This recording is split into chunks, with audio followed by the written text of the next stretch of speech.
What's up, everybody? We're back with episode number 2 of DanyCakes with DanyCakes. What's going on? I'm gonna read chat for the first time, or for right now, and then after that, I'm just gonna do a podcast.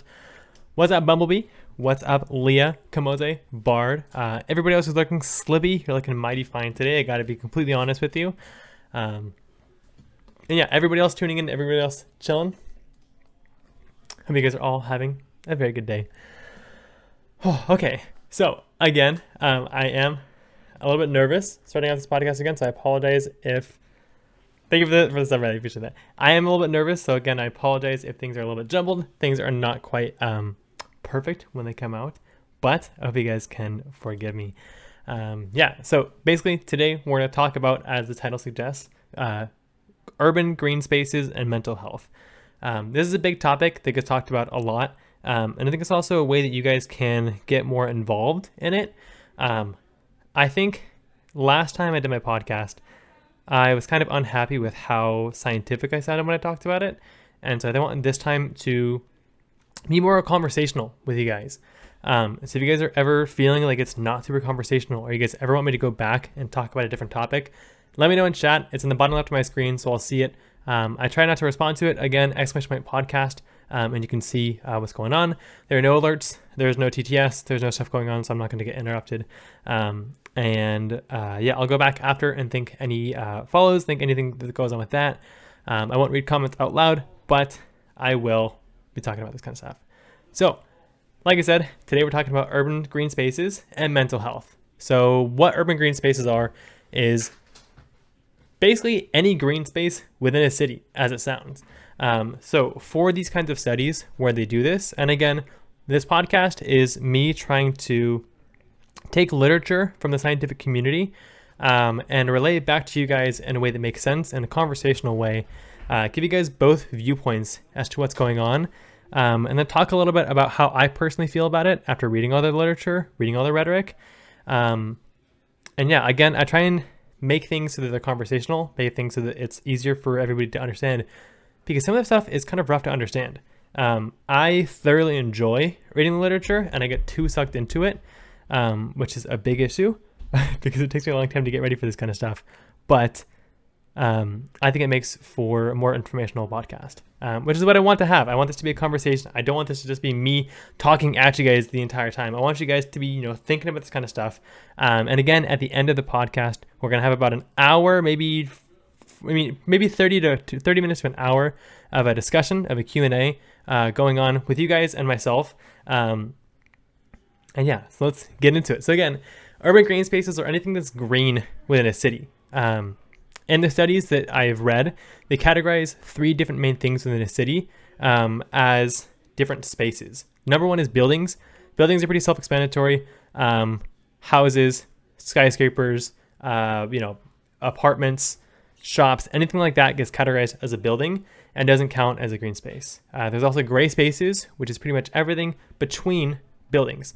So it includes roads, sidewalks, pavement, driveways, stuff like that. That's all gray space. And again, doesn't count as green space. Green spaces are anything that has greenery in it. So it doesn't have to be forest, or doesn't just have to have trees. As long as there's grass or some green area where it's in a large area, it's considered a green space. So something like lawns doesn't count.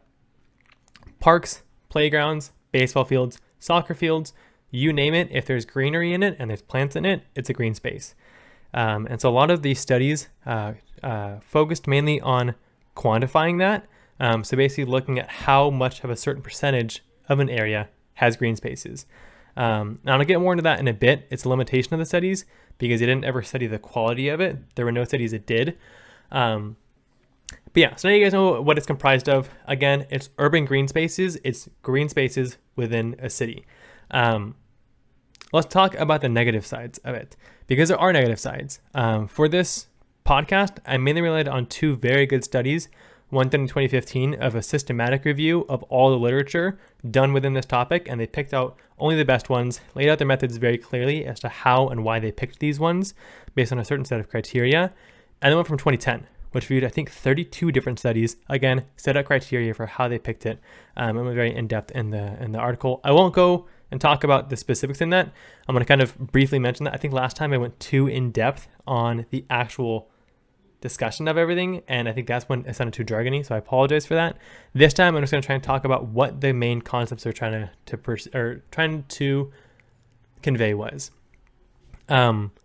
So like I said, the one from 2015 is the more recent one, and it's a systematic review, so it includes a lot more papers than the one from 2010, but they offer different viewpoints, so I'm going to talk about both of them.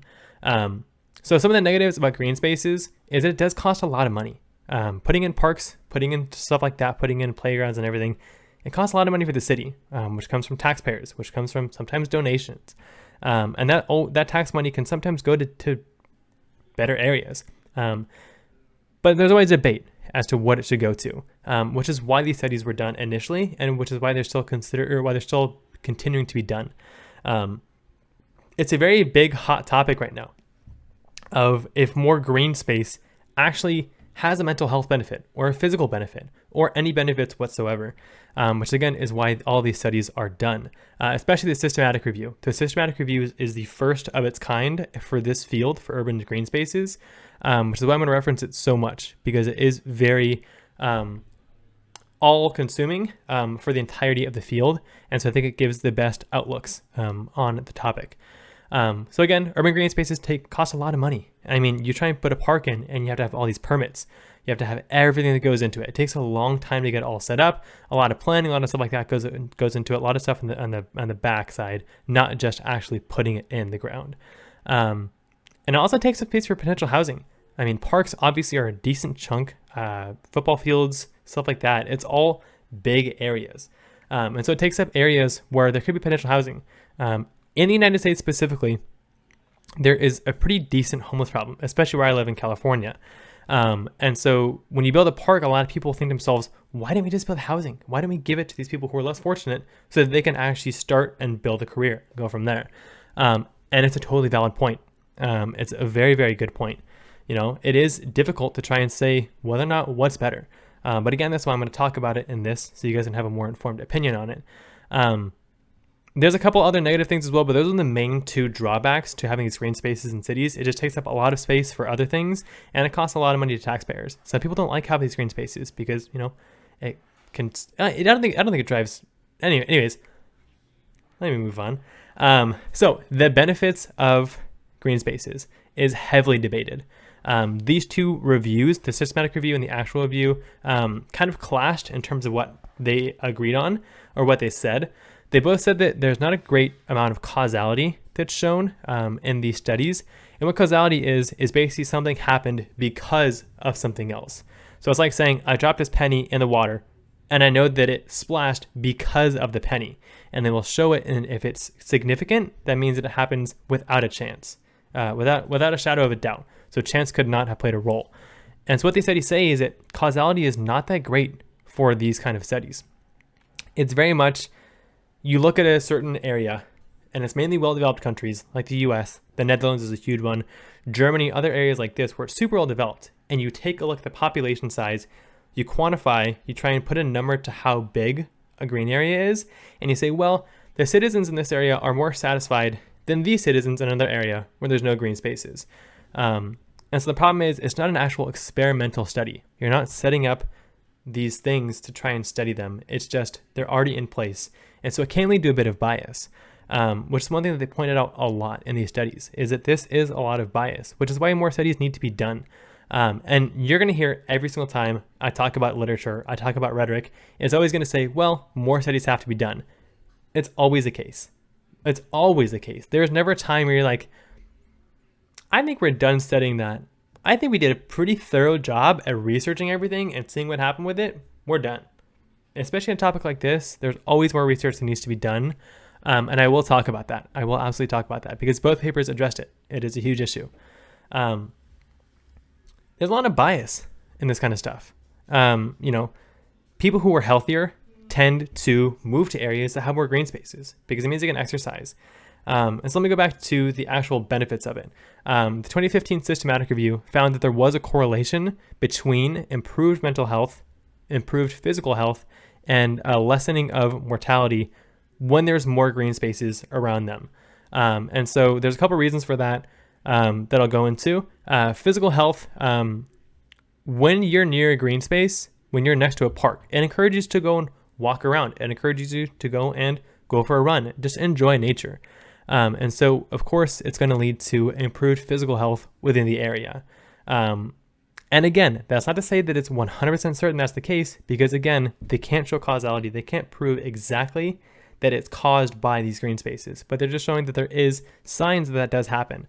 In terms of mental health, walking around in green spaces has been clinically proven in medical trials to actually be a cure, or not a cure, to help cure depression. It's not the sole thing that does it, but it does help in it. There was a study back in 2013, I think, called Interacting with Nature Improves Cognition and Effect for Individuals with Depression. And they took 20 individuals and they basically, with depression, with medically diagnosed depression, MDD, and they said, okay, you've never been out in nature. You're going to go ahead. You're going to think about an unresolved autobiographical thing. You're going to think about something in your life that's unresolved, whether it be a relationship, whether it be a problem you're having with yourself, whether it be anything with you. You're going to think about that and you're going to walk around the park for 50 minutes.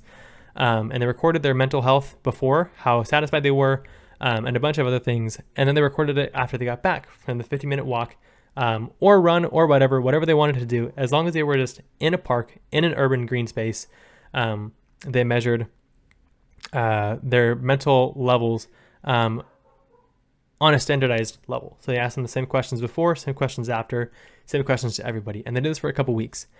And what they found is at the end of the 50 minutes, people felt a lot better. They had improved short-term memory compared to before. They felt more satisfied with themselves and with everything that was going on.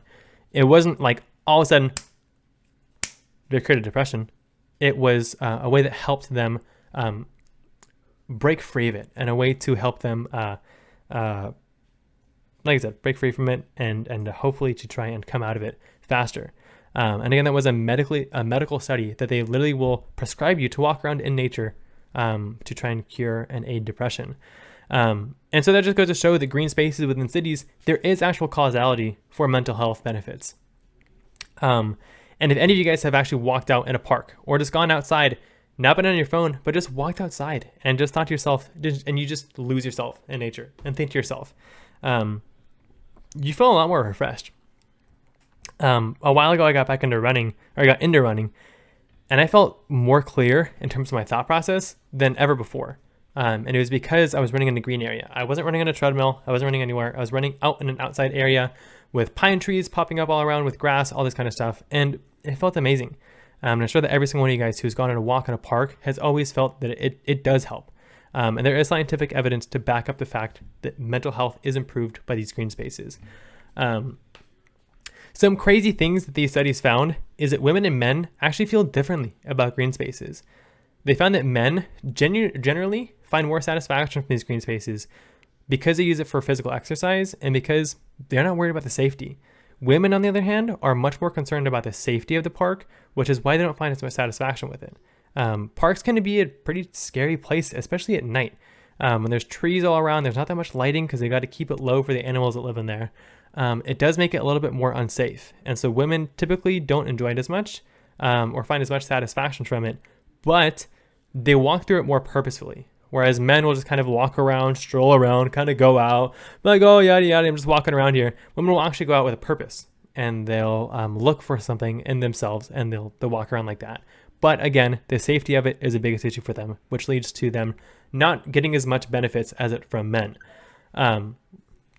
It's also inherent to biases. Like I said, healthy people tend to live next to parks, which makes the study hard to do because it's not showing exact causality. It's showing the inherent biases that wealthy people have. Typically in areas where there are parks, it's a little bit more expensive.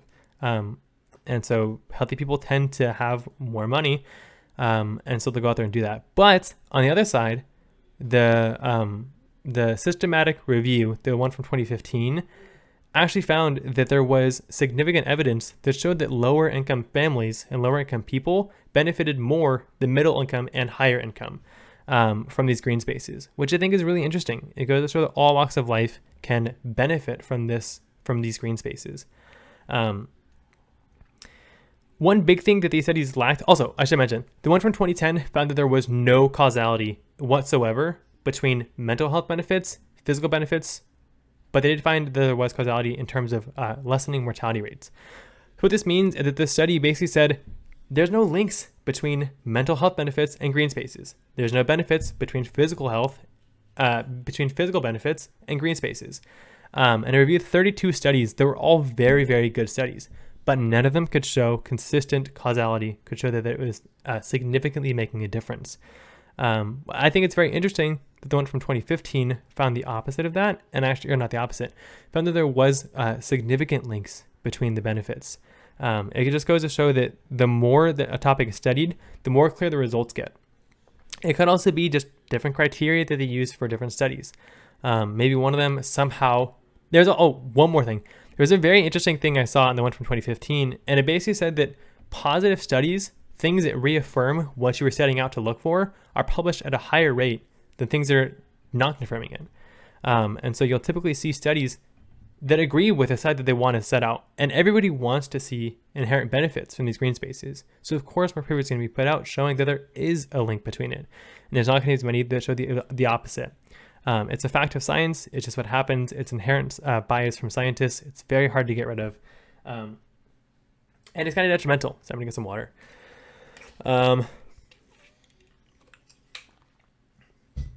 One big thing that both of these things talked about is that all the studies don't focus on the quality of green spaces. They focus more on the quantity, the number of green spaces around a certain house. And that's what they took their data off of. There needs to be more studies based on the quality of it, whether there's a lot of biodiversity or whether there's a bigger area compared to a smaller area or compared to a bunch of different smaller areas. There was, I think, 3 studies done that they referenced that mentioned quality and specifically looked at that rather than quantity. And so I think that something that needs to improve for these urban areas is not only the quantity, we need more green spaces within cities, we also need them to be much higher quality and not just be a couple things of grass here and there. Grass does whatever, it's not a huge mental benefit for you compared to going out and walking under trees, walking in a forest, walking in a nice shaded area. And these urban spaces also have other benefits besides mental, physical, and mortality rates. It also is great for the environment. There's a lot more biodiversity. If done right, you'll have more native plants there, which means that pollinators will benefit from it. If you have a lot more trees, that means there's going to be a lot more, there's going to be an increase in air quality. All of the things that urban green spaces provide are non-tangible benefits. You can't measure them economically. You can't say, well, this person is feeling much better mentally. That's worth like $10. The air quality is better. That's worth like maybe $500 per day. They're things that are intangible. You can't measure them. And the problem with society is that everything that we do pretty much has to be measured in terms of economic value, when these things just can't happen in the environmental field, which makes it very hard to access funding. It makes it very hard to try and have more urban green spaces because, like I said, there is a lack of funding. And so the second part I want to talk about with this, everybody has a park near them for the most part. I think that everybody can think of in their head right now one park near them. For me, I'm super fortunate. I have a park that's literally 2 minutes from my house that I go running at. I'm very, very fortunate for that. But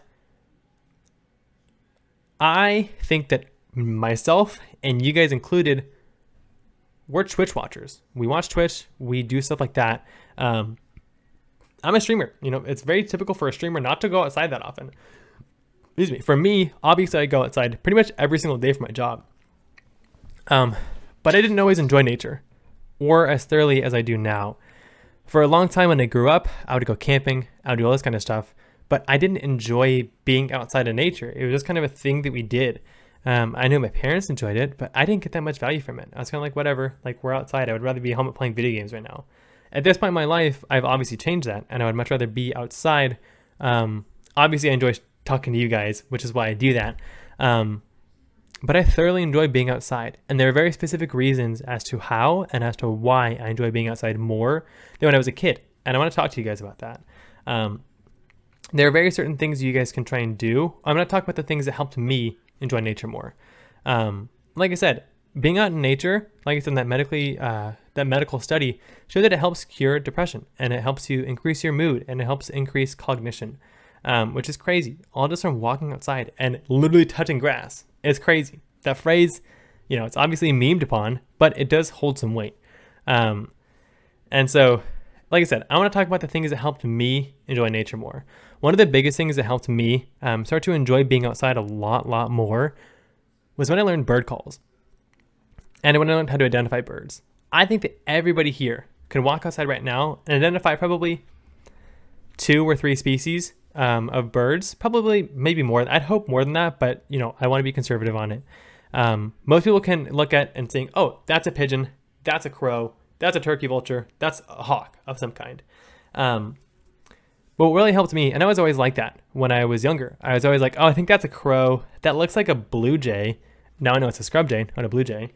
That's probably a hummingbird of some kind. That's a hawk. Maybe that's a falcon. Maybe that's something. That's a duck, a mallard. But I didn't know them. I didn't know their calls. I didn't know them individually. And so I really benefited from taking an animal biology class back in community college. And our professor, we took it in the wintertime. And we were supposed to do an insect collection. We went out and collected 50 different types of insects. And we would have to pin them, kill them, and then bring them into class and get graded on it. But because it was winter, bugs were not that much. And so instead, our professor said, okay, you guys are going to go out there and you guys are going to go bird watching 10 different times on 10 different occasions. Doesn't have to be different places, but try and go for different places. And I remember I thought there and I thought to myself, why would I want to do that? I don't want to go and look at birds. That sounds so stupid. I would rather go and collect insects. And it's in the winter, so it's going to be hard to find them. And I have to be honest, the more that I went out and the more that I actually went out and learned the calls and learned the different species really helps me enjoy nature more. Even walking around in residential areas, you start to think, oh, that's an American robin call. I know that one because I went bird watching. That's a song sparrow. That's a rock-collared pigeon. Or that's I don't even know the different types of pigeons. I gotta be honest with you guys. I don't know the pigeons. Or that's a western bluebird. Or that's a sage phoebe, a black phoebe, all these kind of things. And the more you're out there and the more you're listening to them, the more you realize just how much is actually out there. When you walk outside before you start to recognize these patterns of birds, everything kind of just meshes together. When you walk outside, the first thing you're going to hear is probably a car, and then it will be birds. But the birds all sound the same. And obviously I had a lot more experience with birds other than just the 10 times I went bird watching with them. I took ornithology when I was at UC Santa Cruz, and we had to learn 60 different bird calls, 60 different individual calls, or individual species, multiple calls for each species, and we got quizzed on it within a week. And there's 60 different species. It was hard. It was really difficult. And I still don't remember all of them, honestly. It's very hard to remember that many. But it changed my mindset on going outside. Instead of going outside and just being like, wow, the trees look so cool today. Wow, the wind is really nice. Oh, it feels great out here. You start to think, oh my gosh, I know that bird right there. I know that bird right there. I know that bird right there. And you start to feel more connected with nature. And so I really think that using an app specifically called Merlin Bird ID, which is available on any device and it works anywhere in the world, it doesn't just have to be in the US, is super, super amazing. And again, the app is called Merlin Bird ID. If someone can link it in chat, that'd be really, really awesome. But Merlin Bird ID is a super great app. And basically when you download the app, it asks you where you're from. And so I'm from the US West. I'm from California. And so the pack that I download has all of the birds that come to the western side of the US, including California. It shows you birds that are around you at a certain time. And so we'll show you, like, if it's wintertime, you're not going to have birds aren't there in the wintertime. It's not going to show them. And the cool thing is when you actually click on a bird, I can show you guys. Actually, I can show you guys. I got my phone right here. Let me see. So Merlin Bird ID looks like this. Start Bird ID, Get Photo ID, Get Sound ID, Explore Birds. So what you can do, you can hit Start Bird ID, and you can kind of identify it based on how big it was, what it sounded like, where it was sitting, what color it was, that kind of stuff. But the biggest thing is hitting Explore Birds. And so for me, which says I'm in San Leandro. I'm not in San Leandro. I think I did this when I was at work one day. It will show you all the different birds there in a certain area. And so for where I was, there was a lot of waterfowl, so it's showing all of these. But if I think that I heard, let me see. If I think I heard a burrowing owl, which are rare, they're not very common, it looks like these. like these, like this, I'd be like, okay, I think I saw that. The pictures look pretty familiar, but I'm not too sure. I heard it and I know the call that was in my head, but I can click on sounds and look how many sounds it has. It has every single one of these, which is crazy. So obviously I'm Western, so I'm gonna look at the Western one. So I can click on this.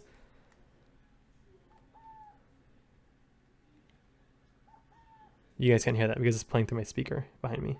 Bluetooth disconnection. Sounds like this. And I think to myself, oh, I heard that. I heard that. And so using an app like Merlin Birdity really helps to try and solidify whether you heard them or not. And I have to say, it is so ridiculously satisfying when you go outside and you see a bird and you're like, that is some kind of sparrow.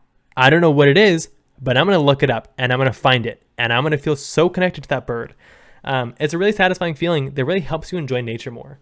So I think that learning your local bird species is super amazing. And not just learning pigeons, not just learning crows, not just learning things like that, but actually going out and learning the really cool different species is really amazing. And once you start to recognize them, you think to yourself, you kind of have more of a connection with a specific bird. For me personally, I really like Western bluebirds. We've been having them around my house a lot more often. It's super cool. Bluebirds just look so cool. Also, scrub jays are definitely a big shout. I love scrub jays. And I never knew what they were before. I looked at them and I was like, oh, that's probably a blue jay. But in California, or from where I'm from, the Bay Area, we don't get blue jays. They're not a thing around here. They're more on the East Coast. But I always thought they were a blue jay. Scrub jays are so cool though. Blue is a super rare color in nature. And seeing these birds out here with an annoying call. They have such a raspy, annoying call. But every time you hear it, I'm like, oh, that's a scrub jay. And I always look for it. And it just kind of brings a whole different aspect to being out in nature. So one thing I really recommend is if you feel like you're walking outside and you're not getting a ton of value from it, try and identify some birds. Start to learn them, start to listen to them, and really actively go out and listen for them. It's a big thing rather than just passively listening and thinking to yourself, song sparrow, mallard, red-tailed hawk, black phoebe, sage phoebe. Actually going on thinking to yourself, what does that call? And really listening for it really helps you feel more connected with nature and get more benefit from it. Another thing that I did was I got more into plants. There's a thing called plant blindness in society.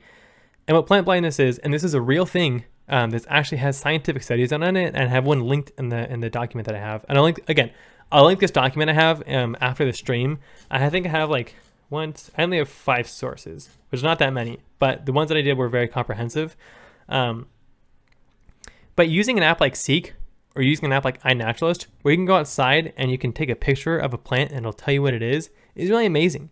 Walking outside, everything kind of tends to blend together. Like when you walk outside, you see grass, you see a tree, you see different species. You know the different species of tree, but you don't know what they are. You see different flowers, and you know they're different, but you don't know what they are. It's all a common thing. It's all called plant blindness, and it's where all these plants mesh together. On the flip side, if you go outside and you see a deer, you're like, oh, that's a deer. I know that one. I've seen that before. That's a squirrel. That's a black squirrel. I've seen that before. That's a white squirrel. You can pick out animals super easy. And in the study that I read, I forget the name of it is. In the study I read, it talks about plant blindness and says that in society, we have a zoologic bias.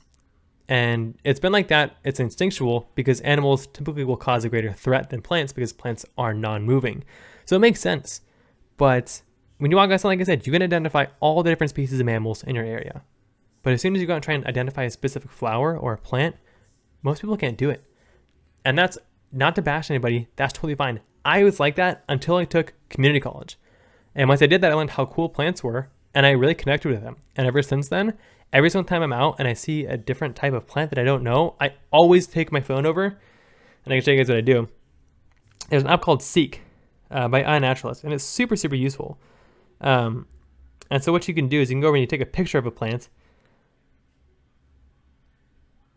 You take a picture of a plant. So, you guys are going to see me right now, so it's going to show me. I'm a human. So I take this picture of myself. Watch this. You guys ready? Nice. I'm a vertebrate.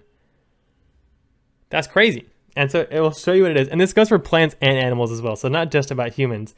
But I'm taking a picture of myself on Seek.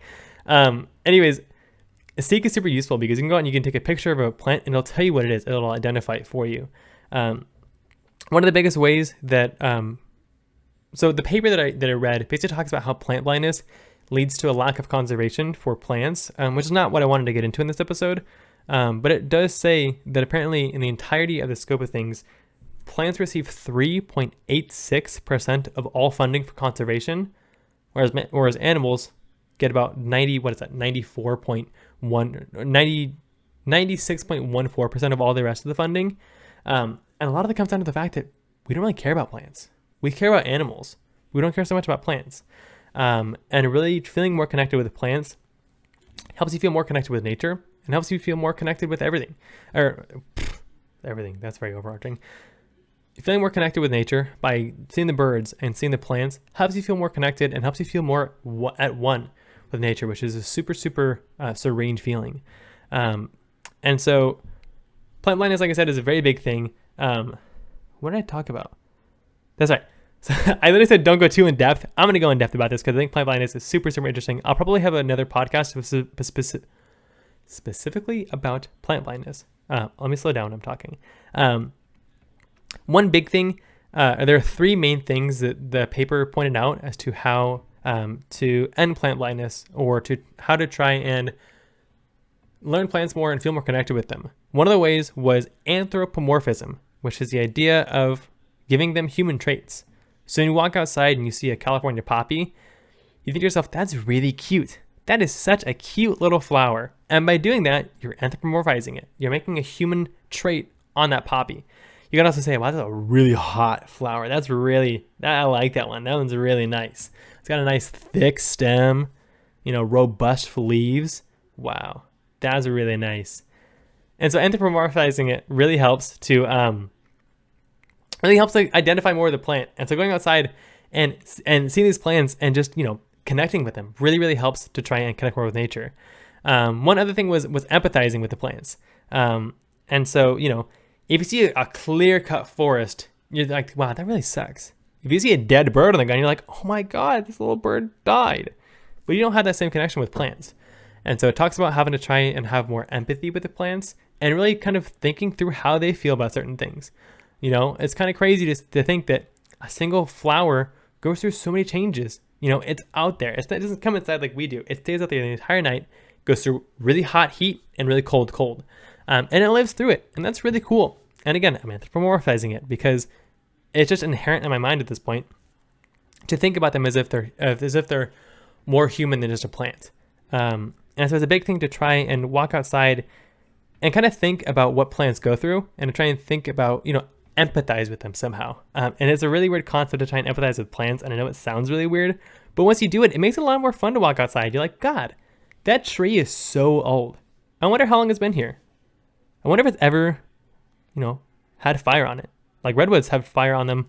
Probably most older redwoods have had fire on them. That's crazy. That's such a weird thought.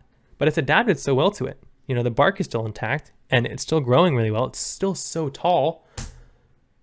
But it's just this huge, old, wise tree, And so anthropomorphizing them, identifying more of the plants. For me personally, I find that I have a lot of favorite plants. And it's just, I'm very, very biased about that kind of stuff. So it's very rich coming from me to be like, all you have to do is just get outside, empathize with the plants, anthropomorphize them, call them cute, and also identify with them. Yeah, it's easy for me to say because I'm into plants. I worked with plants for my career. But trying to go outside and just making these small changes and just calling things, cute, or I wonder what that plant has been through. It really helps, help you connect more with nature. That, and then also identifying plants by using Seek, by using iNaturalist, is a super, super great way of, like I said, identifying them. And then once you start to learn a couple plants, then you can start to learn the families. And once you learn the families, you can start to connect the dots between how things are related. And that's really awesome. My favorite thing to talk about ever is the family Fabaceae. I'm kind of a nerd about that family because they're so cool. It literally grabs nitrogen from the air and pulls it into its roots and then uses nitrogen, which is, for reference, fertilizer is comprised mainly of nitrogen. This plant doesn't need fertilizer. It takes it from the air. That's sick. That's such a cool trait.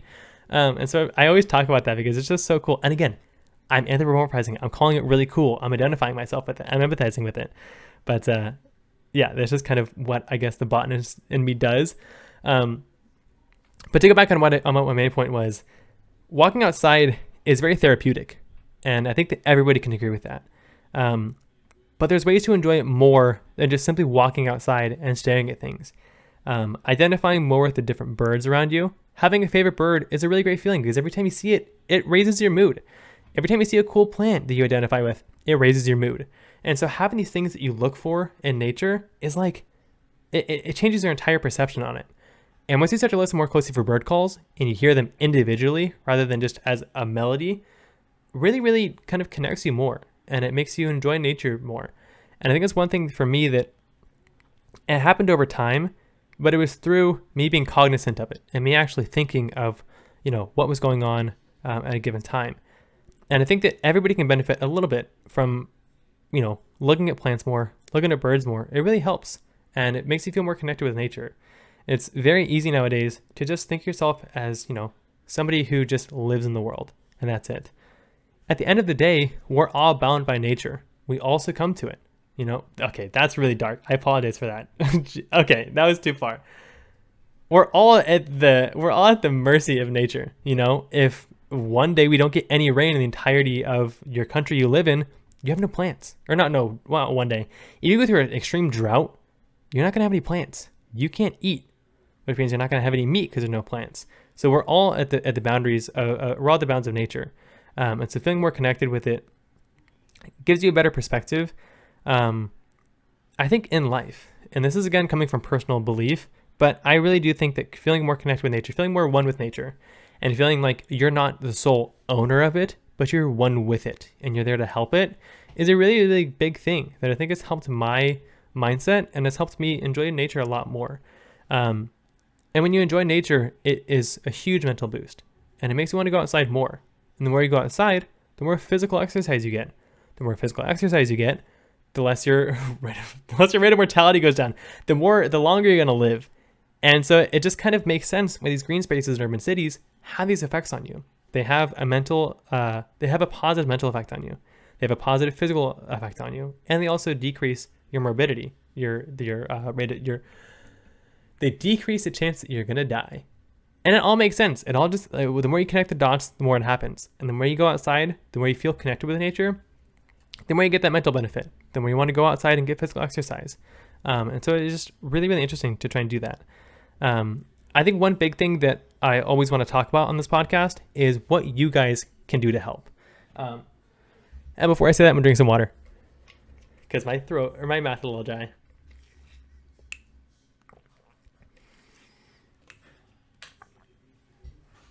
So one thing that I always come back to, and that I will always come back to, is advocacy.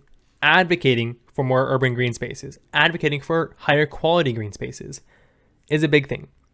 There's a severe lack of funding in the entirety of the environmental field.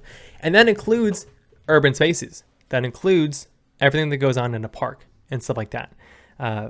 You have to obviously establish a park and then maintain it. You can't just let it go. But it's also great to have really high quality parks when you can go to a park and you see all these native plants and you're like, wow, these plants, this species was here way before we were. And it's back. It's really cool to see.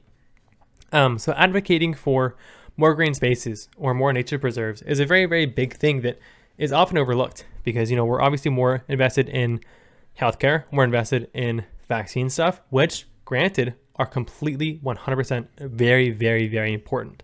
But green spaces are also very important, and it has a very tangible impact, not an economical impact, but it has a very tangible impact on you personally and on your best friend and on your neighbor. And when everybody starts to feel better about themselves, things tend to go better. I don't think it's going too far, but some things that I recommend personally is trying to go outside almost every day. You don't have to go outside every day. I don't go outside every day. I work outside. I get too much exposure to outside. And so the weekends, I'm dead. I don't even go outside. I'll be honest with you guys. I hardly go outside on the weekends. But it's because I get so much time outside, so much time enjoying nature, that I kind of relish being inside. It gives me a very cool perspective, We have some friends who work inside all the time. One of them is an engineer and one of them is a real estate person. And so they don't get to go outside that much on their jobs. So every single weekend they go outside and they go camping, they go hiking, they do all this crazy stuff because they want to try and compensate for the time that they are inside.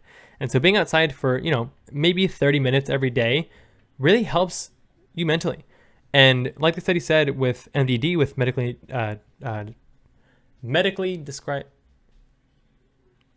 with medical depression, I can't think of the other D. What's the other D? Anyways, it literally, doctors will prescribe it. They'll say, you need to get outside more. Just take 10 minutes and walk outside. Think about something that's going on that's unresolved. And walking outside gives you a much more clear picture because you're not distracted by anything. And I think it's very easy to walk outside and just...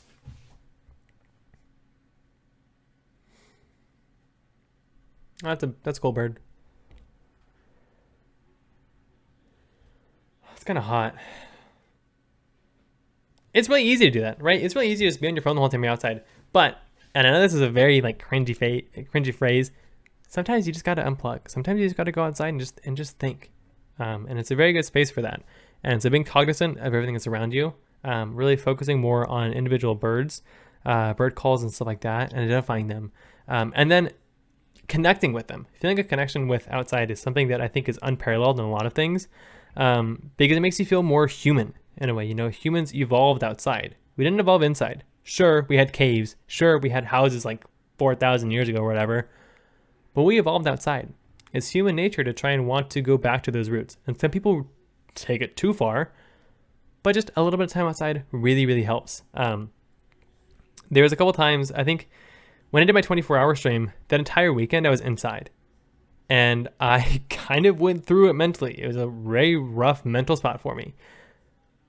And I realized I didn't go outside that entire weekend. Maybe that has something to do with it. And as soon as I went back to work and as soon as I was outside, boom, back to normal. I'm normal, Danny. I'm happy. And so it's kind of funny just how much that will affect you, just not going outside for like 3 days. It's crazy. One big thing that I love to talk about is native front yards. Everybody, if you guys ever buy a house, do not put grass there. Do absolutely not put grass there. Grass, scientifically, is the #1 most wasteful crop in the entire world. It wastes so much water. Okay, think of this. What are the benefits you get from having grass? It's green. You can walk on it. That's it. But you waste so much water. You cut it every single week. So it doesn't even drop seeds. The natural cycle of progression of nutrients doesn't happen because you cut that off when you cut the seed heads off. There's no natural cycle of progression with it at all. It just wastes so much water.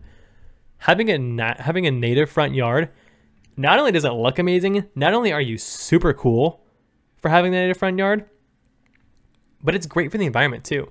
Having more biodiversity and having these native landscapes, having these native front yards, increases pollinator biodiversity, which is absolutely essential. We've seen that especially in the US. I don't know about other countries that much because I'm very US-centric, which is not good. But bees are in decline. All pollinators are in decline. We're having to help them so much by, doing all these subsidies for them. When if we had more biodiversity, more native plants, pollinator biodiversity would also decrease. Ooh. If you have native plants, native pollinator diversity will also increase. And that's a huge benefit. Also, it's a great conversation starter. You can go outside and be like, hell yeah, I got this sick grass. Or I got this sick plant right here. Look at this. Your neighbor's going to come over and be like, whoa, what's that plant right there? You're like, that's yarrow, baby. That's Achillea Mellifolium, baby. I love that plant. That's a Achillea californica, baby. That's a California poppy. I know it. And so, have these native plants, you look really cool. You feel really cool. And it's also adapted to your environment. Here in California, naturally, we live in a chaparral habitat, which means there's not that much rain. So having these native landscapes also reduces the amount of water you have to use, which is amazing because it's adapted to the weather that you live in. So it wastes a lot less water. Sure, you have to water them to get them in the ground, but after that, not that much. You just have to keep them alive, and they'll do it themselves because they're adapted to the environment that you're in. So having these native front yards is super amazing, and you look really cool. I think it's mostly all that I wanted to talk about today. I only talked for 50 minutes, maybe even like 45 minutes, but I think I got through most of what I want to talk about today. I talked about what urban spaces are, what they're made up of, what cities are made up of, the negative sides, the benefits, the different sides of it. I'm obviously a personal advocate for more urban green spaces. I think they're essential. I think they also increase air quality. I also like to see the innovations that people have for urban green spaces. There's been a big push recently for on the top of buildings like skyscrapers and stuff to have really cool plants on top of them. And I think it looks so cool. When you drive by a building that's huge, like this very industrial looking building, and you see this high rise that has these cool trees, these cool plants on top of it, you're like, wow, that's pretty neat. I respect that. And so I think that having these landscapes on top of housing, on top of everything is super cool and also increases air quality, makes you look cool. It just has so many benefits. And so I think that seeing all these different ways that people are coming up with increasing the amount of greenery in a city is super, super amazing. I couldn't find the study specifically, but there was a study a long time ago that said that even just the amount of green in a city, walking outside and seeing a tree in an area really increases your mental, it has a positive effect on your mental health. Not only that, but it also cools your area, cycles air more, so you have less air pollution and a lot of stuff like that. And yeah, there's just so many different ways that you can try and increase the amount of green in an area. And planting on top of your house, obviously for a lot of people is not very feasible. For me, it's not feasible, but for companies, it's super feasible and it looks really awesome. Having a native landscape is something, or having a native front yard is way, way, way, way, way better than having grass in your front yard. Grass, like I said, number one waster of crops, or number one waster of water in the entire world, most unproductive crop ever. And so having the front yards looks so cool. And like I said, it's a conversation starter. Your neighbor walks over, you're like, look at this plant. This is so cool. And they're like, wow, I want to get a native front yard too. And it spreads like wildfire. Is what I wish happened. It doesn't actually happen like that. But you can't brag to your neighbors about having a native front yard because you look so cool. But again, I really want to harp on the fact that, being Twitch viewers, being people who realistically don't get outside as often as other demographics, I think is big, and it's not talked about that much, where we should get outside and we should enjoy nature more often. Even if it's for 10 minutes a day, 20 minutes a day, just going outside, even being in your car and looking at all the birds around you, looking at all the plants around you, and looking at them cognizantly and purposefully is a very, very big thing. And it has improved my mental health a lot from when I've enjoyed nature. Makes you feel more connected to nature, makes you feel more connected to other people. And I think it helps you lead to be more empathetic as well. Because you realize that everybody else sees that same thing as you. And you want to see the best things you possibly can. That's really poorly put. I apologize for that. But yeah, go outside more and enjoy nature more. Download Merlin Bird ID. Download Seek. Download iNaturalist. Look at plants individually. Look at them as a species. Try and find what family they're in. Try and connect the dots between the different families. Try and connect more with a specific plant. Try and call it really cute. Or try and call it like, wow, that's a really nice looking plant. I really like that one. Maybe that's not your thing. Maybe what you want to do is you want to look at all the edible plants in an area. You're going to say, going out and learning just all these characteristics about them makes them so much more interesting. And it makes you have a personal favorite. And in my opinion, it's like soccer. Soccer is kind of boring to watch unless you have a specific team or a specific player you're rooting for. And once you have that, it makes it so much more fun. In the same way as when you're walking outside, what the heck? When you're walking outside and you see a specific plant, you're like, I know that plant. I really like that plant. I'm rooting for it to grow. I really want it to. And you come back the next day and it grows a little bit more. You come back the next 2 months, it's flowering. That's so sick. I love when it flowers.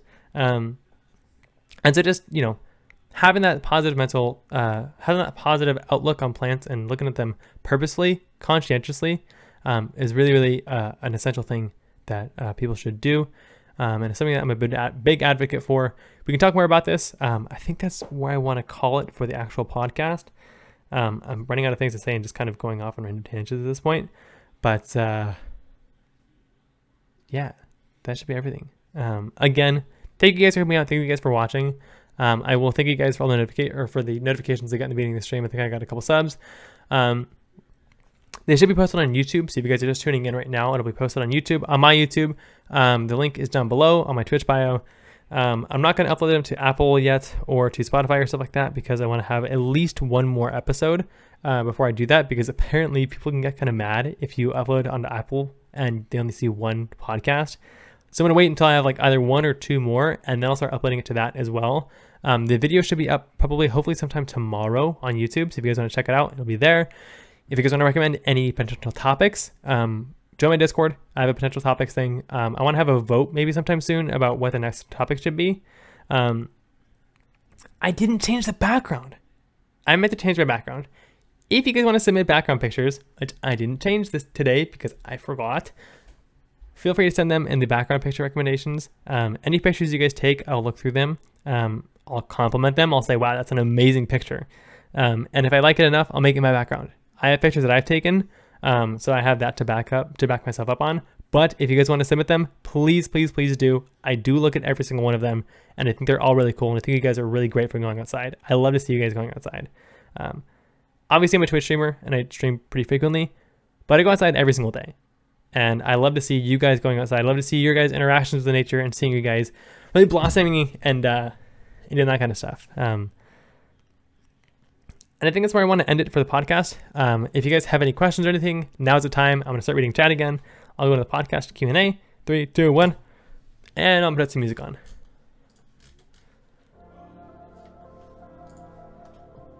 I want to send my background pics? Do it. Send my background pictures. Let me see. Let me go way back. Bachi Paul, I appreciate the follow. I'm not going to answer your question because it was a very weird question, and I'm not going to answer it. Daniel, thank you for the 15 months. You're crazy. DanyCakes, DanyCakes, more like bait your mates with poopy bakes. More like gay chur fakes with booty jakes.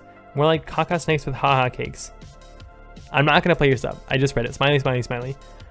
And then RL Slime, thank you for the 15, Riley, thank you for the 15-month sub. You're crazy. 15 months? How much more for 15 months?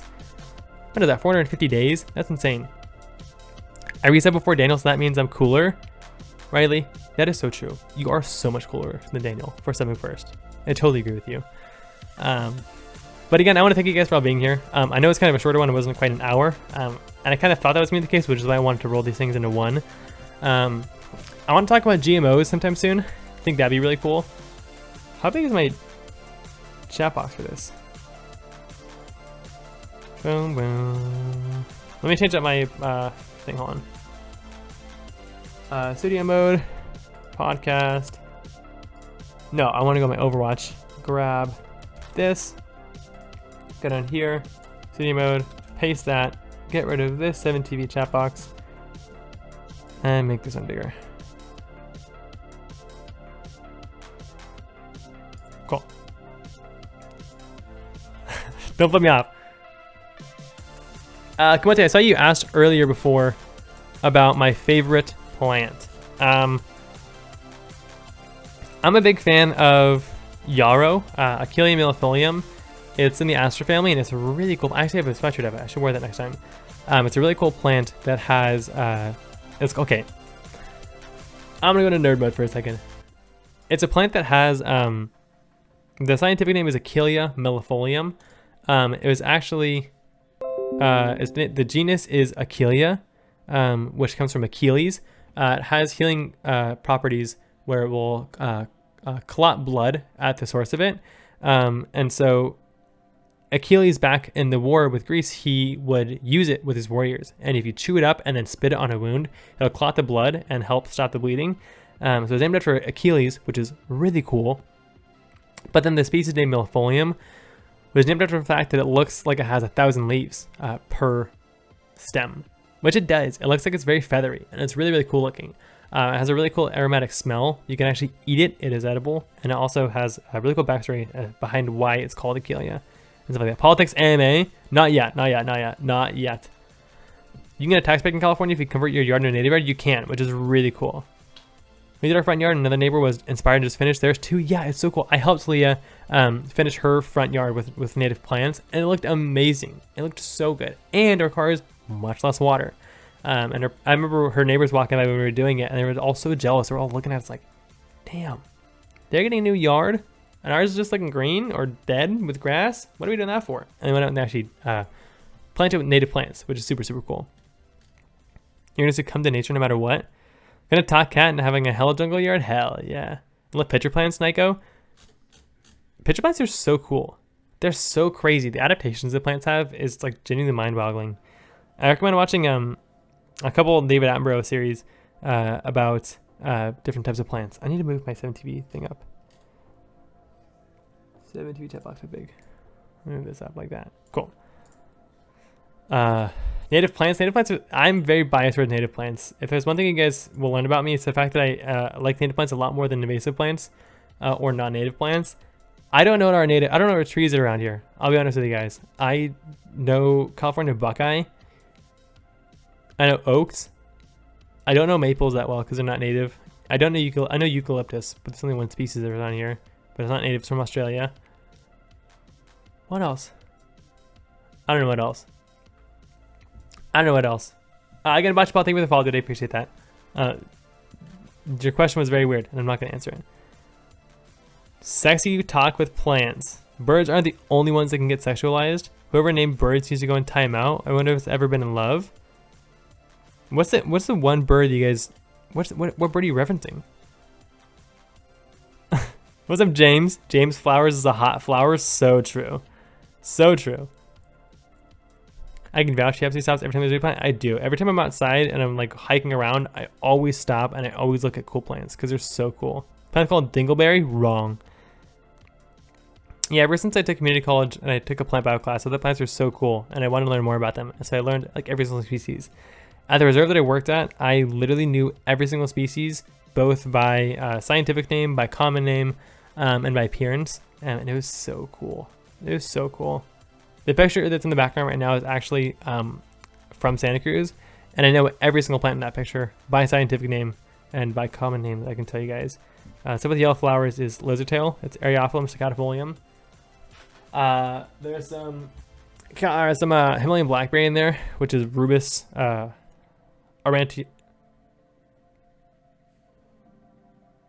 armeniacus. And it's the species of blackberry that produces the blackberries that we eat all the time. When we go hiking, it takes forever. Yeah. Leah likes birds and I like plants a lot. And so we just very much go off on that. Danny's eyes are captivating. No, you, Tony. No, you. No. Rubus ursinus is California blackberry. Rubus armeniacus is Himalayan blackberry. What's up, Dr. Basan? This is a hot nature take. It is, Amex. It is.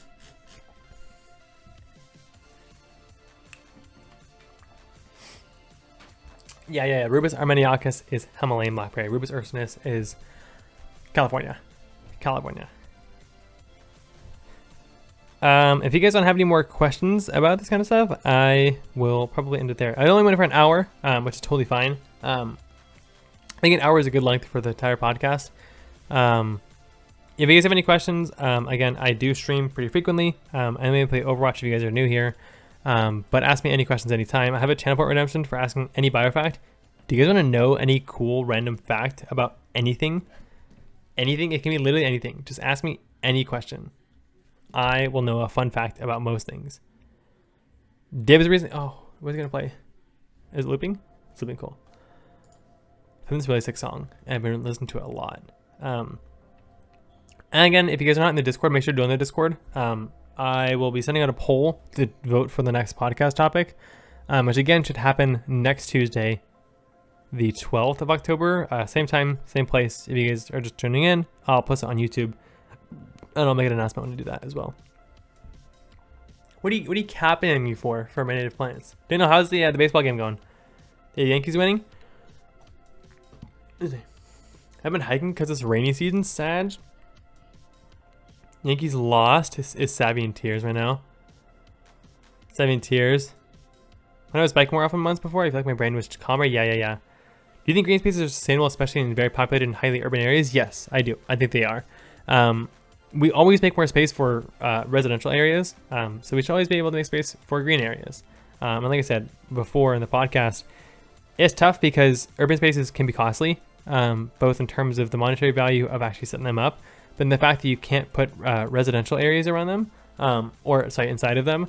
And so it kind of, yeah, it is difficult because of those two major things monetarily. But people get a lot of benefits for it. And again, which is why reason we need to have so much more study on this. Both of the articles, the systematic review and the actual review, point out that there's just a lack of study on this kind of stuff and that there needs to be more. It's kind of sad to see just how little study or how little there has been on this kind of stuff when it's such an important thing. You know, everybody loves going to parks, everybody loves going outside, but there's not that much rhetoric on it yet. So I think it's something that's kind of a burgeoning field that's going to keep popping up. And so I really do think that it is very sustainable to put more green spaces within cities, even if it's small pockets. Just make it high quality. It doesn't matter if you're in a huge park like Central Park, but you know, just make it a little bit more green. And it also depends on the country you're in. The review paper that I read, the one from 2010, mentioned that there was a paper that they had to, they ended up excluding it because it wasn't of high value. It wasn't the best paper in the world, but it was from New Zealand. And apparently the value that they get from green spaces in New Zealand is much different than the values that they get otherwhere or anywhere else. Because of the fact that they're so integrated in New Zealand to green spaces anyways, and there are so many in New Zealand, that it doesn't have as much of an effect as in, you know, the US, the Netherlands, Germany, England, places like that. I think the big metro area in this country's urban planning has been messed up since the start, and I have no idea how to make green spaces. It's hard. A lot of urban planning was done without thinking about nature. It was thought of what can we do to cram the most people into this area, which is fine. That's how things usually typically work. Is to try and cram everything into like that. But, you know, I think that there should always be, you can always find spaces for it. There's always going to be little pockets that you can find, and you can just put, you know, a couple trees in here and there, a couple cool native plants. Even if it's a corner of an intersection where there's a little bit of patch of dirt, just put some cool native plants in there. Put some cool poppies in there. It's really cool. I really enjoyed, you know, just driving and seeing like a couple native plants. I'm like, wow, that's so cool that they're right there. And obviously I'm biased because I'm a botanist, but you know, I'm kind of cheating. I want to move to New Zealand. Yeah, New Zealand's so cool. Especially with high poverty rates and homelessness, like we said about California's housing crisis. Yeah, it's really difficult because it is a very valid point to say, well, you're taking over area that we could be using for affordable housing. And that's a valid point. Yeah, you are. But at the same time, cities will keep expanding no matter what. There's always going to be more housing available because the human population, until recently, was expanding all the time. Humans will keep moving into metropolitan areas, into more urban cities. It's just going to be a trend that's going to continue happening. I forget what the fact is. I forget what the stat is, but something like 70 to 80% of all humans right now live in metropolitan areas, or at least next to big cities. And that number is expected to just keep increasing to the point where it's going to be like 90% of all humans live in big cities or around big cities. And so they're going to keep expanding. And if there's room for expansion, there's also room for urban green spaces. And so I think there needs to be more studies done pretty quickly to try and put more green spaces in those cities to help mentally, physically, and lower the morbidity rate. The rich is also taking up too much space too. I mean, I feel like every single problem, you just point at the rich and say, you're the problem. And you'll be right for the most part. I mean, it's a big thing that climate change isn't happening because of you and me. Climate change is typically happening because of big corporations and people with a ton of money just screwing things over. Going on these huge, like expensive, like jets, where they're the only ones on it. They waste a ton of fuel, pollutes the air a lot. They tend to eat a lot more red meat. There's a couple studies I saw that show that people who are in higher income brackets will typically eat more meat, which means the carbon footprint is higher. And even though they'll like eat some more cool plant stuff, they'll be more like willing to buy plant-based stuff. It also, they eat a lot more meat, so it kind of offsets it a lot. You hear about another oil spill at the coast of California? No. Man, dude, oil spills are the worst. Oil spills are the worst. It's just, the fact that we're still drilling for this kind of stuff, man, during the pandemic, I forget the exact countries, but so many countries hit record highs for renewable energy output. And I think England hit like 100% renewable on their power grid for the first time ever during the pandemic, because of the fact that renewables are there. Renewables are ready. Scientists have said for about 20 years, we can go fully renewable and never look back. We can charge our cars off of electric energy based on solar panels, based on hydroelectric, based on wave action energy, based on air, all this kind of stuff. It's crazy that we're still so reliant on oil. And the reason we're relying on oil is because of big corporations. Like what they said, the rich just does everything wrong. Like, you can point to so many problems and be like, this is the rich's fault. And yeah, you'll be right in some way or another, or not, or completely right. And so it's very difficult. My next house will have solar. Solar is really weird because, specifically in California, if you have solar panels hooked up to your house, you don't benefit from having that. Basically, so PG&E is all throughout California. And so having solar panels, what it basically does for you in California is they'll give you a tax break, or they'll give you a break on your energy bill, and they'll take your energy. You don't use your solar panel energy. They take it from you and then say, hey, you produce this much energy, so you get this much money from us. It's like, that seems so counterproductive, and it's because it is. I think in other states it's different, but having solar in your house, it also helps because if your power goes out, you have some source of energy that you can use. The main problem with solar energy is that there's not a good way of storing the energy, and the sun isn't always shining. You know, there's cloudy days. There's days where the sun isn't as strong, so you don't get as much power. And at nighttime, obviously, doesn't generate any power. So trying to store all the excess electricity is the biggest problem with solar right now, which is why Tesla, when they came out with their big battery, was a huge foot forward. And they're coming out with a lot more increased battery storages that are much more capable of holding storage long term, which is what exactly we need. That's the problem. The problem with renewables isn't the fact that they won't produce enough energy. They do. The problem is they won't produce it at the high times, like 4 to 9 p.m. in any country. So storing that energy is the biggest problem with renewables right now. And it's not even part of the renewables, it's just batteries. So we need new batteries. They're coming out, they're working on it, it's happening. Climate change is causing polar vortex and deep freezes for Texas, so just don't get the Texas grid in ERCOT. Yeah, it's pretty ridiculous. You see that even with everyone working from home and everything, like the decrease of gas emissions, energy will not help with climate change because it's proved that the big gas corporations are at fault. Yeah. I think it was in India, for the first time in some cities, the pollution cleared up so much that they could see the Everglades. Where is Mount Himalaya at? What's that? What mountain range is Mount Everest in? The Himalayas. For the first time, they could actually see the Himalayas in India for the first time in over 100 years because of pollution, because the emissions went down. And it was a great sign to show that we can actually make a difference if we stop polluting so much.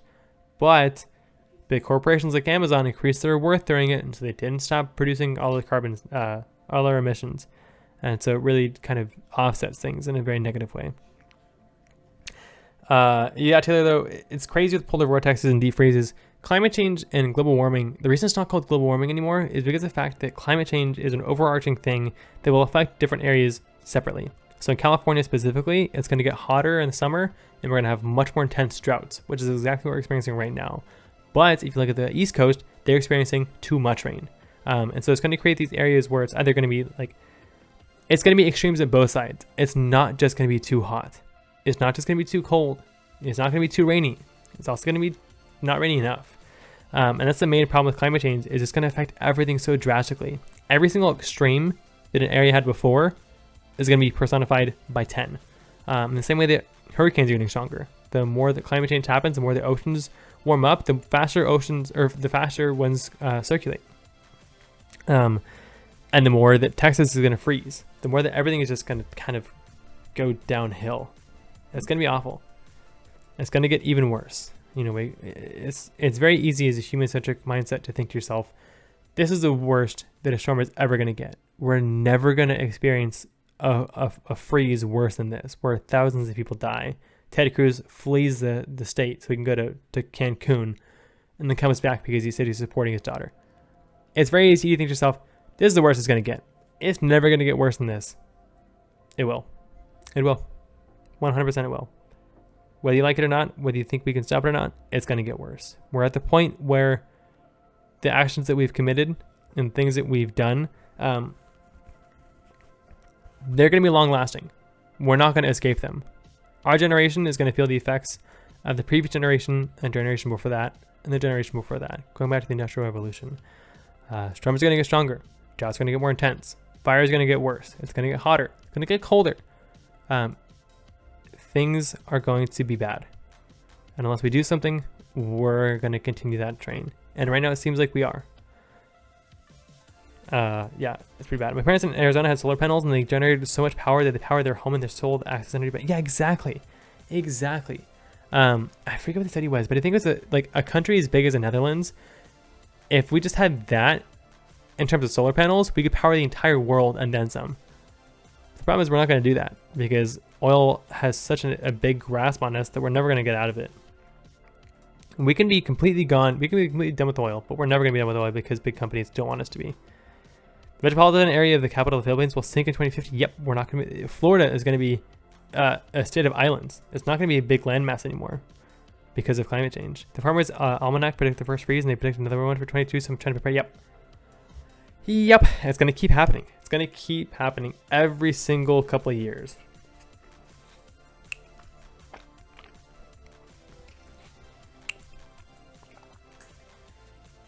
Feel bad for the newborns now because of the, oh my god, they're going to experience even worse than what we're experiencing. Yeah, it's true. They are. But the thing is, it's very easy to feel like the victim in all this because we are the victim. But the difference between us and other generations is that we have to act on this. Other generations didn't. We have to be the ones to stand up and fight for climate change. We have to fight for different policies, and we have to fight for things that will lessen the impacts of it, which right now seems bleak, and that's because it is. Call to actions are happening all the time right now, but they lead to nothing. We have not made any realistic changes that will make any impact to the environment, which is why we need to start, advocating on the corner. Having this conversation is the biggest thing we can do. It's very common to talk to people and they'll just be completely depressed about the situation, not want to talk about it, and they're justified. It sucks to talk about this. As a person who majored in this and as someone who sees this every single day in the industry I work in, it sucks. It is very hard to keep a positive mindset about this. But you know what? It's the only thing we can do. The only thing we can do is to keep fighting and to keep our heads up. Because the moment you drop it, the worst things are going to get. Having these conversations with people is essential. But the more we have them, the better things get. And like I said, the biggest thing is, yeah, we're victims. But don't become so apathetic to the situation, you just give up. Keep fighting. Every single one of you, keep fighting. Have those uncomfortable conversations with your relatives. It doesn't matter if they disagree with you. Tell them the facts. Tell them what the scientific community agrees with.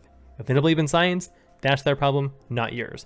Have those conversations. It's very, very important. What is money worth when there's nothing enough to buy? I had this conversation recently. I have it all the time. The concept of money sucks. Just the concept of it. Money, I get that it makes the world tick. And yeah, that makes sense. It was essential when you're bartering for food back in the 1200s and you were like, okay, I'll give you a handful of beans for a handful of rice. Yeah, that makes sense. And it makes it easier, I'll give you a gold coin for this handful of beans and I'll give you half a gold coin for your rice. That makes sense. But the point that we've gotten to now where money is the absolute driver of everything is kind of the worst. And the concept of money sucks. It really does suck. And that's not even me being a socialist or a hippie. This is genuinely just my actual genuine thoughts on it. Money, the concept of money sucks, and it's ruined our world, and it will continue to. There are 22 species in the U.S. alone that are going to officially be taken off of the near extinction list. Let me reiterate. There are 22 species in the U.S. that are no longer going to be considered on the near extinction list. They're going to be listed on the extinction list. They're not going to be alive anymore. We've caused that. Humans have caused that. And we can't change that. There's no way we're going to bring those animals back. And we've lost countless more. the amount of insects that we didn't know about that we've lost is innumerate. We're never going to know the total toll that we've taken on it. How do you be an advocate and have good mental health? It's just all in our field. Every single time you take a class, it's all about, it always ends very negatively. But the thing about it is you have to look at all the positives, because the second you look at all the negatives, you're just it's going to be bad. You're not going to want to fight at all. So you just have to have that fight mentality inside of you at all times. And that's the biggest thing. I kind of want to adopt. Yeah, adopting is a very good thing. Stop supporting these huge monopolies that are main greenhouse gas emissions. Yes. Amazon is terrible. Support local companies. Even if you support a big company that says like, oh, like we're environmentally friendly, we're doing all this great stuff for the environment. They're not. If you're buying them and they live in Kentucky and you live in California, all the emissions from either an airplane flying over or a truck driving over is going to totally offset the amount of carbon neutral emissions that they're claiming they have. Buy local. Buy your groceries local. Go to farmers markets. It's the best way to support people around you. You get better prices. You get more of a sense of community, and you also stop supporting those big, huge monopolies that are causing a whole bunch of pollution. You know. So now, honestly, I think it's a huge contributor to our generation's awful mental health. 100%. 100%. For the past months, I've limited my news intake, and sometimes I feel bad for not being knowledgeable of political climate and all. But God, I just get so depressed when I hear about. Yeah. It's very easy to fall into that. And, you know, talking about this right now, it makes it seem like I never get in that. I do. When you hear about the polar ice caps melting at higher rates than we've ever expected, and the point of no return is near, yeah, it's pretty easy just to shut down emotionally and in your thoughts. But you kind of have to snap out of it at some point, especially in the field that I'm in, because if everybody shut down, what would we be left with? What would we be left with? It's hard. It's really hard. Yeah, because I mean, reducing your plastic and eating more vegan, trying to reduce your carbon footprint on individual scale is such a minuscule amount compared to these huge corporations. Exactly. Big corporations and politicians will say to you, well, you eat meat, like you're not practicing what you preach, so you need to change your inputs. You need to stop buying plastic. You need to stop doing this. It's not our fault that everything is so cheap because it has plastic in it. That's not our fault at all. That's not our fault at all. What have we as consumers done to partake in that other than things being cheap? We've done nothing. It's literally all corporations that have done this. So supporting ones that you know are good, doing your proper research is a big thing. I want to talk about food at one point or another. I want to do one podcast on vegetables. I want to do one podcast on GMOs, one podcast on meat, because it's really difficult. And the biggest thing about all this is doing your research. Knowing what's sustainable, knowing what's best for you is the best thing you can do. I think we're already past the point of no return. We are. But we're always going to keep reaching a point of no return. There's a limitless amount of points of no returns. And we have to stop ourselves before we reach too many. It's pretty bad. We're already reaching a lot of negative feedback loops. And for example, the polar ice caps melting, the problem with that is they're such a sheer white that it reflects a lot of sunlight back in the atmosphere. And it's done that for, thousands of years. But with them melting, the ocean turns blue, and blue soaks in sunlight a lot more, so it increases the temperature of water, which increases ocean acidification, which has huge detrimental effects on everything, including diatoms, which produce 50% of all atmospheric oxygen that we breathe in. Plants don't produce the most of our oxygen. The diatoms in the ocean do. They rely on calcification, and the more the ocean acidifies, the less that they can do that. So, depression takes with DanyCakes. I don't know what to do, but also it's just so far from me. It is. But again, that's why having these conversations is so important. Having these conversations with people within your life and, with random people is super, super important, because it spreads the message.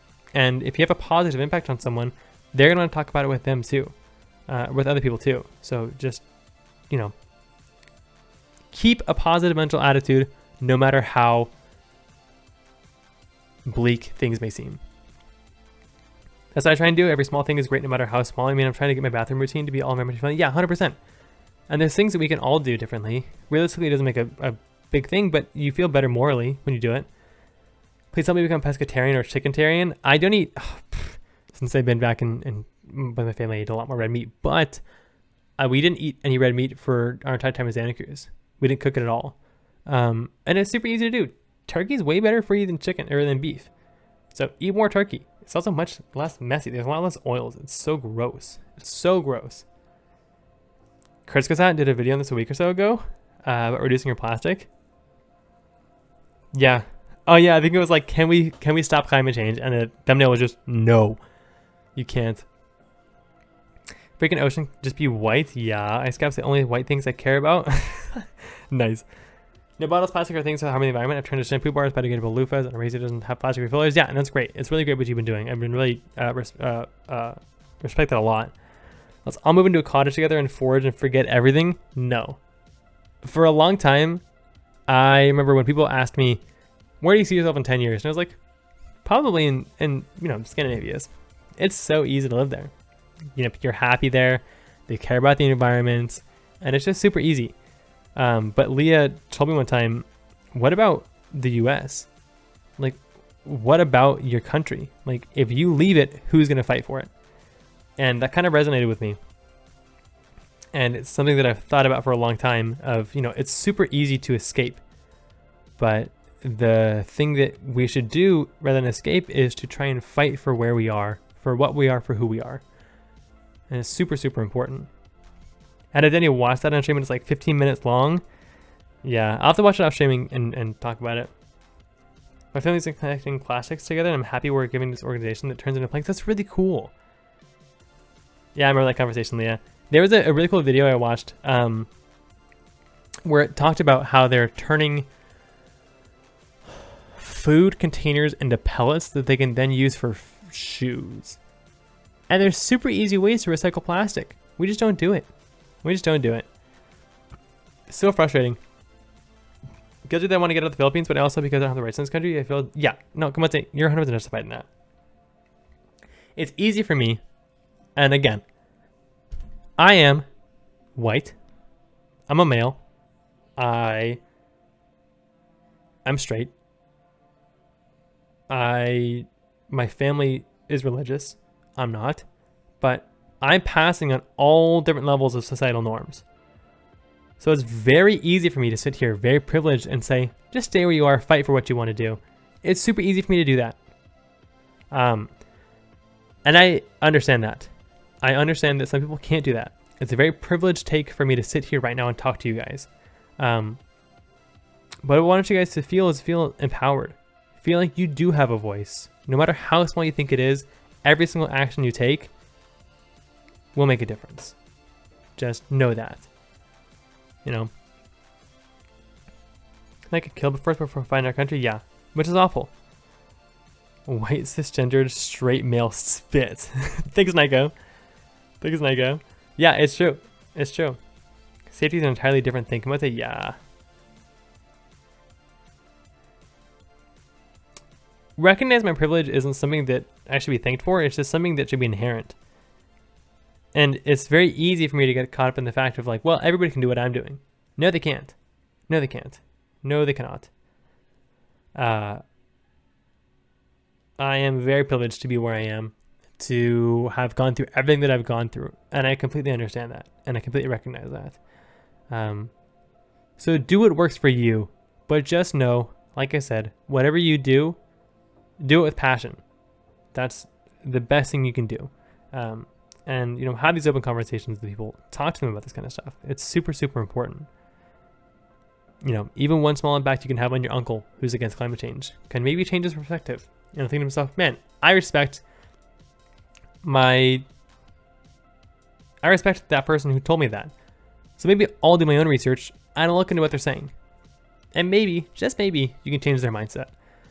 And you never know. I mean, things can have a cascade effect. Not very often, but they can.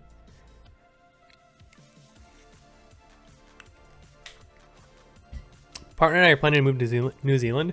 They're very accepting of immigrants and needs lots of workers too. New Zealand's a beautiful place too. I think Australia does the same thing too, but New Zealand needs a lot more. They have holiday working visas, so maybe that'd be so cool, Kamote. It's hard, so hard, but maybe we can move to, you can get a work visa in another country, maybe EU. That's true. That's true. US sucks with visas, so probably don't come to the US because it's awful. Marriage to a citizen in another country is also an option. Yeah, Kamote's locked it down. I'm just kidding. Kamote has a partner in the Philippines, but the New Zealand route sounds amazing. I do want to become a farmer. I feel like maybe I should talk about some of this stuff off of the podcast because I feel like I've been going for a while. Because I can go on a tangent about like what I want to do for, like what my dream in life is to be, but it's okay. Other options to marry a sugar daddy that's about to die. Do it, Kamote, do it. One of you guys bite the bullet for a couple of years.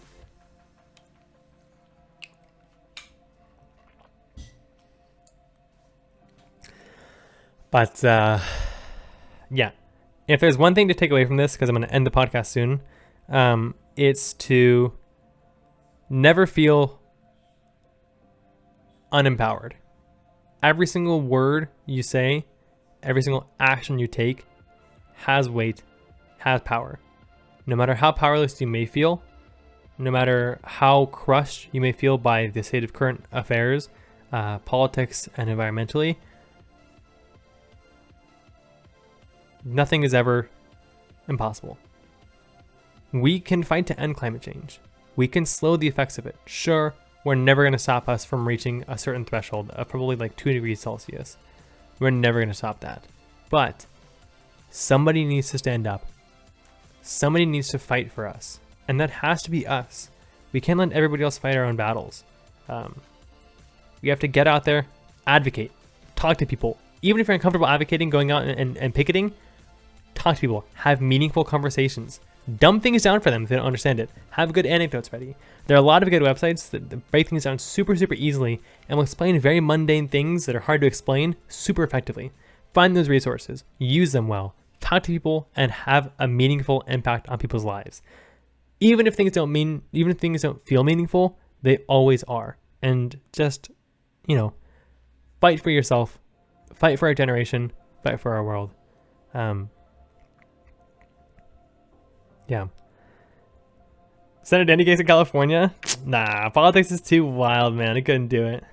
DanyCakes 2024? No, I'm not gonna. You have to be 35 to run for president. I cannot do it, and I don't think I would enjoy being president. I just want to be a good advocate. I want to have a place I can talk to people on, and that's what I enjoy doing. And I appreciate you guys all listening. I appreciate you guys all. DanyCakes 2069 True. I appreciate you guys all being here. It really does mean a lot that I can talk to you guys, having meaningful conversations. And so it's something that I thoroughly enjoy. And this doesn't have to just be a specific podcast thing. If you guys ever want to talk about this kind of stuff, please DM me, message me. I'm very open to talking about this kind of stuff because I think I do have a good output on it. And it's very hard to find a beacon of hope. But I want to be that beacon of hope for people. I want to inspire meaningful change. It's something that's very big.